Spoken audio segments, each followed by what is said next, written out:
চোরের দিক থেকে, দুর্নীতির দিক থেকে তাম দুনিয়ার মধ্যে এরা ফাঁস বানিয়েছে। আপনাদের লক্ষ্মীপুরের মাটিকে ভণ্ড করে আমাদেরকে বিভিন্ন ধরনের দাবি দেওয়া হয়। আসলে বাস্তবতা হলো ইসলামী আন্দোলন বাংলাদেশ প্রতিষ্ঠিত হয়েছে 1987 সালে।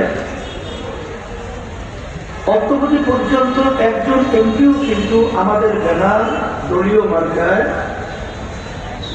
এমপি সংসদে যায় না। এর বাস্তবতা হলো সুযোগ কিন্তু বহুত ছিল। গত 24-2000 আওয়ামী লীগ কিন্তু বহু চেষ্টা করেছে, এমনকি বিরোধী দল পর্যন্ত বানাবার জন্য তাদের কিন্তু অনেকটা আকাঙ্ক্ষা, ইচ্ছা ছিল। বিএনপিও কিন্তু চেষ্টা করেছে, এখনো করছে। এমপি, মন্ত্রী এবং সম্পদ সম্মানের জন্য ইসলামী আন্দোলন বাংলাদেশ রাজনীতি করে না। ইসলামী আন্দোলন বাংলাদেশ রাজনীতি করে ইবাদতের উদ্দেশ্যে আল্লাহর হুকুম পালন করার জন্য।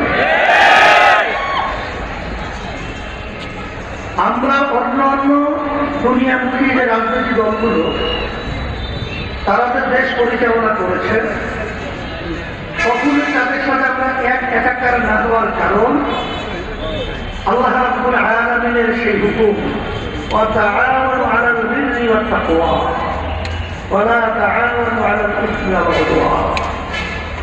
তোমরা ভালো কাজের সহযোগিতা থাকো, খারাপ কাজের বিরোধিতা থাকো। যারা এই 53 বছর দেশ পরিচালনা করেছিল এদের কাজগুলো আমরা দেখেছি। বারবার এই দেশটাকে একবার দুইবার নয়, 5 বার চোরের দিক থেকে, দুর্নীতির দিক থেকে তাম দুনিয়ার মধ্যে এরা ফাঁস বানিয়েছে। বিএনপি কয়েকবার দুর্নীতির দিকে ফাঁস, আওয়ামী লীগও দুর্নীতির দিক থেকে ফাঁস।